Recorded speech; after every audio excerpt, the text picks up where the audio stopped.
이제 진짜 아까운 것은 이번에는 착즙 반드론자의 논리를 살펴보자. 주된 논리는 야채나 허브를 착즙하면 가장 중요한 부분 섬유질을 버리게 된다. 그래서 앞에서 봤듯이 다른 음식으로 충분히 섬유질을 섭취하고 있기 때문에 주스 한두 잔 분량의 착즙을 마신다고 섬유질 결핍이 생기지는 않는다. 게다가 채소나 과일, 허브의 가장 중요한 성분을 어차피 섬유질이 아니기 때문에 이 부분은 조금 뒤에 더 자세히 다루겠다. 착즙 반드론자의 다음 단계는 그 많은 섬유질을 버리는 것이 아깝다는 것이다. 흥미로운 논리다. 그러니까 야채를 착즙해서 마시지 않고 그대로 통째로 먹으면은 똥으로 배설해서 내버리는 것을 줄일 수 있다는 건가? 사실 야채뿐만 아니라 어떤 음식을 먹든 그 안의 섬유질은 우리 몸에서 빠져나가서 변기 속으로 사라진다. 그것이 섬유질의 작용원이다. 섬유질은 몸에 남아있지 않는다. 몸에서 배설되어서 정화조든 하수가리든 어디든지 보내진 또 섬유질은 우리의 기억에서도 바로 사라진다. 그런데 착즙을 하면은 버리게 되는 그 섬유질이 쌓이는 게 눈에 보이니까 아깝다는 생각이 드는 것이다. 하지만 과일이나 야채를 착즙하여서 발생하는 음식물 쓰레기는 환경에 해가 되지 않는다. 오히려 퇴비로 만들어서 덮어지 뿌리면 토양에 도움이 된다. 반면에 똥은 퇴비로 만들기에는 안전 문제가 많다. 이미 말했지만 버릴 것이 눈에 보이니까 아까운 것이다. 음식을 집에서 직접 만들어 먹는 날이 늘다 보면 당연히 야채와 과일의 껍질, 꼭지, 씨앗 등등 음식물 쓰레기도 늘어나는 게 눈에 보인다. 그렇다고 우리가 쓰레기를 더 많이 발생시킨다고 생각하면 오산이다. 우리가 사먹는 가공식품의 포장재를 만드는 과정에서도 쓰레기는 발생한다. 그 쓰레기는 눈에 보이지 않는다고 쓰레기가 아닌가? 또 외식으로 발생하는 쓰레기는 우리가 집 밖에서 사먹는 모든 것은 저녁이든 점심이든 간식이든 그렇게 생각이 되는데 버릴 건 버리자 이 말이죠. 그리고 섬유질의 뼈대는 이제 섬유질 자체를 살펴보자. 섬유질은 우리가 필요한 영양소가 들어있을까? 섬유질은 분리시키기 위해서는 영양소만 함유한다. 그러니까 착즙을 한다고 영양소를 놓칠 일은 없다. 오히려 그 반대이다. 영양소가 섬유질에서 분리될 수 없다면 어차피 우리는 그 영양소를 흡수할 수가 없다. 영양소는 입에서 잘겨 부수든 또 몸에서 소화를 하든 먹기 전에 갈거나 또 가위를 하든 아니면 가장 이상적인 착즙을 하든 섬유질에서 빠져나와야만 우리 몸에 이렇게 작용한다는 뜻이다. 실험실에서 어떤 채소가 들어있는 영양 성분을 분석해서 모두 밝혀냈다고 치자. 하지만 우리가 그 채소를 먹는다고 해서 그 모든 영양소에 이점을 누리는 것은 아니다. 몸이 영양소를 뽑아내지 못하고 섬유질에 들어있는 채로 제거해버리면 배설해버리면 영양소는 무용지물이다. 음식 속의 영양 성분에 대해서 아무리 많이 연구를 한들 영양소는 우리 몸이 취할 수 있어야지 유용한 것이다. 어떤 영양소는 정말 섬유질 깊숙이 숨어있다. 대부분의 경우에 몸은 영양소를 섬유질에서 쉽게 분리시키지 못한다. 예를 들어서 양상추나 샐러리 뭐 이런 것들. 그래서 한마디로 착즙은 몸을 매우 적극적으로 돕는 방법이다. 착즙을 통해서 우리는 몸에 큰 힘을 들이지 않고 필요한 영양소를 취하게 해주고 소화기관의 기력을 보호할 수 있다. 한마디로 착즙은 몸에게 쉴 수 있는 시간을 주는 것이다. 자, 이렇게 최고의 영양학자도 보통 소화기관에 문제가 생기면 문제의 진짜 원인도 모른 채 섬유질을 권한다. 영양학자를 무시해서 하는 말이 아니다. 정말 훌륭한 영양학자들도 많다. 문제는 이들이 찾는 해답이 아직 학술문에 나오지 않았다는 것이다. 섬유질은 어떤 질병이나 질환도 고치지 못한다. 섬유질은 섭취를 중단하면 다시 악화될 문제를 일시적으로 가려줄 뿐이다. 섬유질은 장을 손상시켜서 장벽에 개실을 만들고 그 안에서 개실염과 개실증을 일으키는 대장균이나 연쇄성 고균을 죽이지 못한다. 연동운동이 약해졌을 때 장 대신에 음식물을 이동시켜주는 역할을 할 뿐이다. 장운동은 섬유질보다도 훨씬 광범위한 개념이다. 소화작용 역시 섬유질이 책임질 수 있는 영역이 아니다. 장운동과 소화작용은 간과 위와 장의 나머지 부분이 다 관여하는 폭넓은 공생관계의 일부다. 모든 장기를 지금껏 우리가 한 번도 배워보지 못한 새로운 방식과 개념으로 보살펴야만 진정한 치유가 이루어질 것이다. 그러니까 하루 한 번 착즙한 주스를 마신다고 섬유질이 부족해질까봐 걱정이라면 이제 걱정하지 않아도 된다. 이 책에 나오는 해독법 중에서 어떤 것을 따르든지 섬유질은 충분할 것이다. 더 중요한 것은 해독법을 통해서 다양한 치유 성분을 공급받음으로써 몸에 생긴 몸 문제에 좀 더 근본적으로 대응할 수 있는 것이다. 근본적인 대응에 치유력을 높일 수 있는 영양소가 핵심이다. 이런 뜻이네요. 호도성 정보의 위험. 사람들은 여차에 왜 착즙에 관심을 갖게 되었을까? 만성 증상이나 질환으로 고통을 받던 중에서 착즙의 본질, 생명을 구해줄 약이라는 사실을 깨달았기 때문이다. 생명력을 되찾기 위해서 착즙에 의존하게 된 것이다. 건강 분야에서 잘 나가는 전문가가 강력하게 착즙에 반대하면, 특히 샐러리라는 섬유질이 제일 중요하니까 착즙은 금물이라는 말까지 하면 이는 자신과 가족의 건강을 지키려는 사람들을 속이는 것과 진뒤없다. 어떤 신념이나 그 신념을 가진 사람의 이름 뒤에 붙은 알파벳 몇 개, 즉 박사나 전문의를 뜻하는 PhD, MD 같은 글자를 맹시하면 늘 속을 수밖에 없다. 그런 맹시는 우리를 위험에 빠뜨린다. 착즙은 나쁘다거나 어리석거나 사치스럽다고 주장하는 사람의 이름 뒤에 그 알파벳 몇 개가 붙어 있다고 해서 전문성이 검증된 자의 말이라 여기고, 액면 그대로 따른다면 우리는 치유의 길에서 이틀하는 것도 모자라 명을 제쳐가는 길로 접어들지 못한다. 잘못된 정보로 만들어진 엉터리 이론에 자신과 가족의 목숨을 맡긴 줄도 모른 채 말이다. 그렇다면 이런 말을 하는 나는 어떻고, 내 신념은 왜 따라도 되느냐고 반문하는 독자도 분명히 있을 것이다. 내가 제시하는 것은 신념도 신앙도 이론도 아니다. 내가 쓴 다른 책을 읽어본 독자라면, 혹은 이 책의 또 다른 장에서 약자의 이런 격려와 비판적이 들리는 당부를 읽은 독자라면 알 것이다. 내가 나누는 정보는 나에게서 비롯된 것이 아니다. 위에서 내려온 것이다. 가장 높고 어디에도 없는 근원에서 당신의 치유를 위해서 내려온 것이다.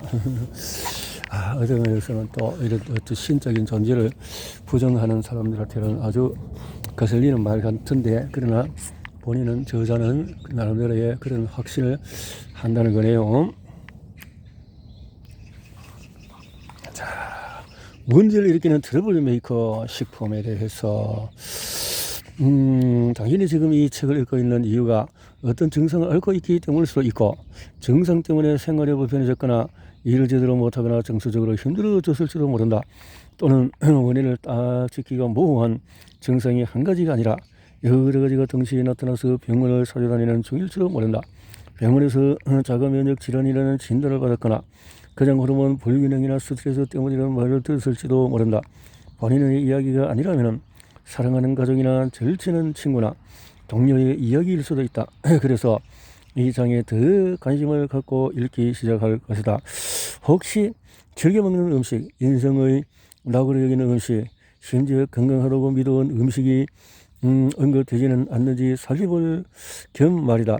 나는 그런 당신에게 어떤 음식이 나쁘다고 단정지어서 말하지는 않을 것이다.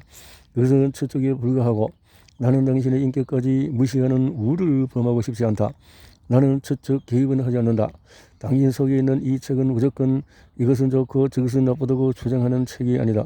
이 책에서 유일하게 항이라는 접두사를 붙여서 반대하는 대상은 바이러스와 박테리아이다.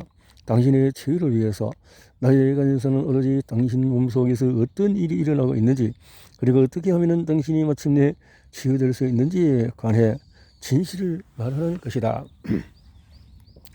당신이 아침에 눈을 떴을 때 늘 당신을 괴롭히던 증상이 바로 또 느껴진다면, 만성화된 증상 때문에 예약한 병원 진료가 며칠 후인지 또 세고 있다면, 나빠진 건강을 의식하면서 하루하루를 보내고 있다면 그것은 나에게 중요한 문제다.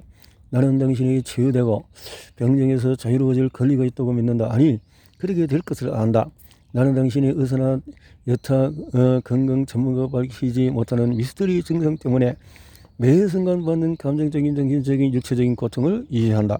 당신의 증상을 설명했을 때 의사는 진단을 내리고 증상의 이름이 뭐라고 말할 수는 있다. 그렇다고 해도 그 증상을 없애주지 못한다면 그 증상은 미스터리로 남는다. 자, 트러블 메이커 음식을 보자. 그래서 뭐 1단계에서는 계란, 유제품, 글루텐, 탄산음료, 과다한 소금. 2단계에서는 모든 음식에 대해서 돼지고기, 참치, 옥수수.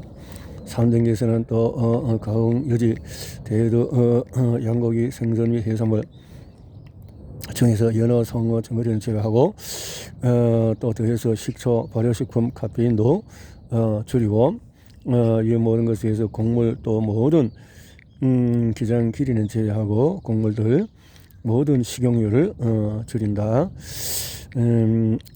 보너스 더 확실하고 빠르게 효과를 내려면 이것은 이제 영양 상태에서 소금을 비롯한 모든 양념을 배제한다. 해독을 위해서 그렇다는 거죠. 아울러서 다른 것들도 줄이거나 끊는다. 설, 부연산, MSG, 아스파탐, 보존제 당연히. 트러블 메이커 음식을 피해야 하는 이유는 뭘까? 그러니까 트러블 메이커는 1단계 사료는 계란에 대해서 많이 생각하는데 계란은 말하자면 이 바이러스나 박테리아의 먹이다라는 이런 계란을 절대 포기 못하는 것은 마음으로 경계심을 잔뜩 품고 이의장을 잃는 독자라면은 소중한 초기 음식을 사설 근거를 찾으려고 과학적인 연구 결과를 검색하고 있을지도 모른다. 계란이 좋은 음식이라고 결론을 내는 모든 연구는 후원을 받은 연구라는 사실만 알아두시라. 간단히 말해서 사람들에게 계속 계란을 소비하게 할 목적으로 돈을 내고 위탁해서 나온 연구 결과라는 것이다. 계란이 실제로 왜 건강이나 원인이 끝까지 밝혀내는 연구는 찾기가 어렵다. 그런 연구는 계속 유지될 수가 없다. 관계자 전원이 실직 위기에 처할 테니까 말이다. 계란이 형편이 어려울 때 간편하게 먹을 수 있는 생존 식량에서 생존을 이어가는 음식으로 전락하게 된 데에는 몇 가지 중대한 실책이 있었다. 우리 업계와 제약업계가 누구의 동의도 구하지 않고 아무에게도 알리지 않은 채 모든 사람을 대신해서 엄청난 결정을 내린 것이다. 그들은 공청회도 열지 않고 대중에게 발언권도 투표권도 주지도 않고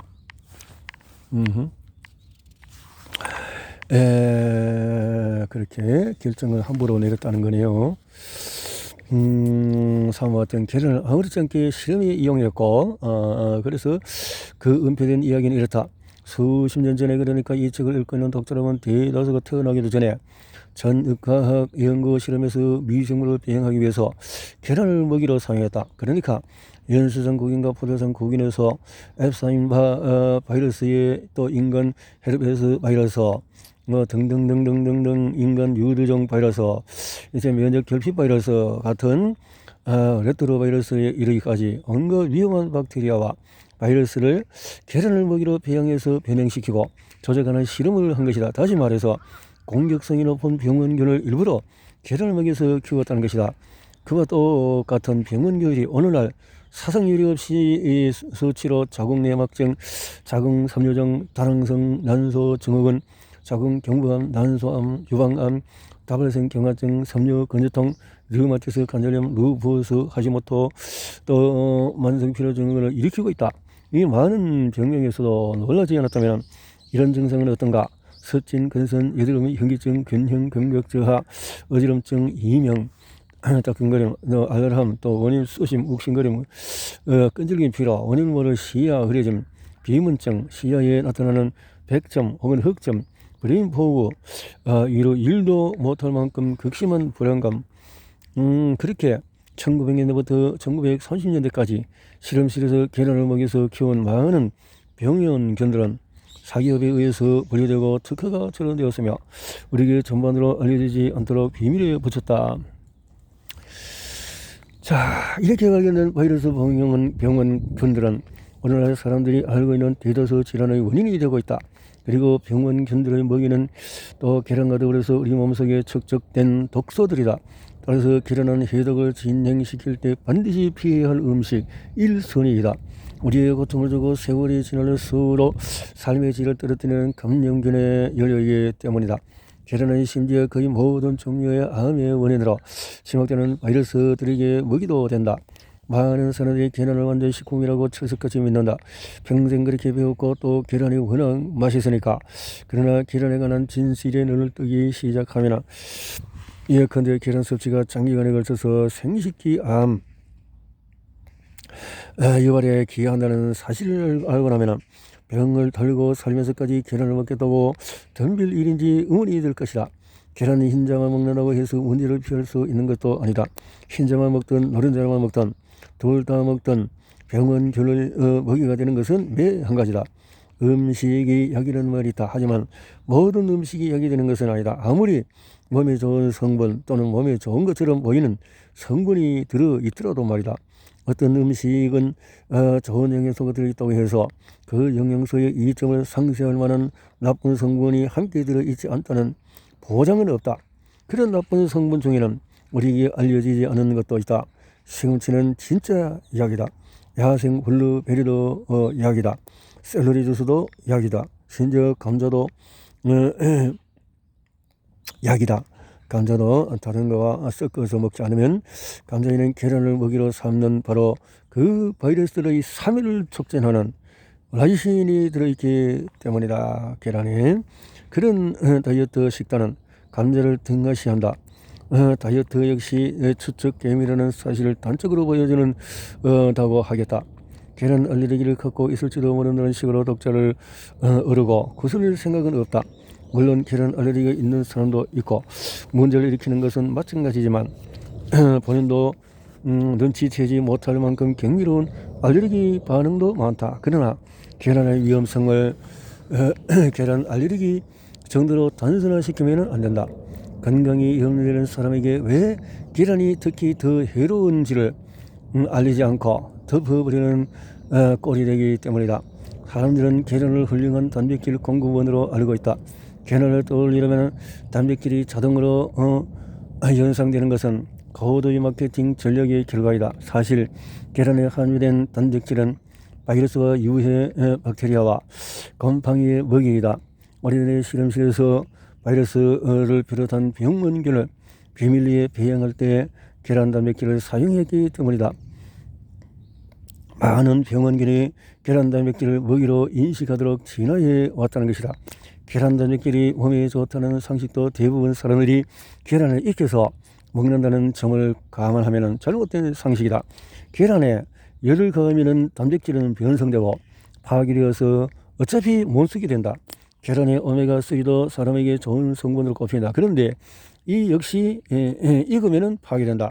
물론 날계란을 먹으면 단백질을 취할 수 있겠지만 그 단백질을 우리를 아프게 하는 병원균의 먹이라는 또 단점이 또 이 점을 상쇄하고도 남는다. 계란의 호르몬도 문제다. 인공적으로 초과된 호르몬을 말하는 게 아니다. 유기농 사료로 마당에 들어가 키운 닭의 알, 유기농 계란에도 호르몬이 있다. 직접 기른 닭이 낳은 계란을 먹어도 그 계란은 병원균들의 먹이가 되는 것과 같은 이치다. 계란은 태어나지 않은 병아리의 성장에 필요한 호르몬의 덩어리다. 그리고 그 호르몬도 바이러스와 박테리아의 먹이이다. 이들은 방광염을 비롯한 각종 여러 감염, 또 만성 부비동염, 폐렴, 다리끼, 심지어 대부분의 이염을 일으키는 연쇄상 구균도 이런 박테리아에 포함이 된다. 계란에 자연 생성된 호르몬은 내분비선을 교란시키기도 한다. 생식기 질환이 있는 여성에게 계란 섭취를 권장한 덕에 계란을 먹고 정식한 바이러스가 낭종을 유발하는 것이다. 마치 누군가 생식기 질환으로 고통받는 여성들을 골탕 먹이려고 한다면 말이야. 계란은 또한 천연 혈당 조절제가 아니다. 대부분 사람들은 계란을 먹으면 혈당이 안정되기 때문에 당뇨에 완벽한 식품이라고 생각한다. 그러나 사실 계란은 혈당 관련 장애나 당뇨병의 완벽한 음식이 아니다. 계란은 오히려 인슐린 저항성을 유발하여서 몸을 끊임없이 악순환에 빠뜨린다. 계란이 당과 지방 둘 다 함유하고 있기 때문이다. 당과 지방. 당분과 지방이 합성하여서 생기는 것이 인슐린 저항성이고, 이 인슐린 저항성이 악화되면 없던 당뇨병도 생길 수가 있다. 계란에 왜 당분이 들어있을까? 계란 속의 병아리에게 근육 발달에 필수적인 탄수화물을 공급하기 위해서다. 그래야만 병아리가 껍질을 깨고 알에서 나올 수 있는 힘이 생긴다. 그만큼 계란은 칼로리가 높은 음식이다. 그래서 사람들이 계란을 먹으면 든든하다고 느끼는 것이다. 어떤 이는 코코넛 이후에 계란을 볶아 먹는 방법이 무병장수의 비결이라고 한다. 계란의 단점을 제압할 획기적인 방법이라고 생각하는 모양인데, 미안하지만 그것은 착각이다.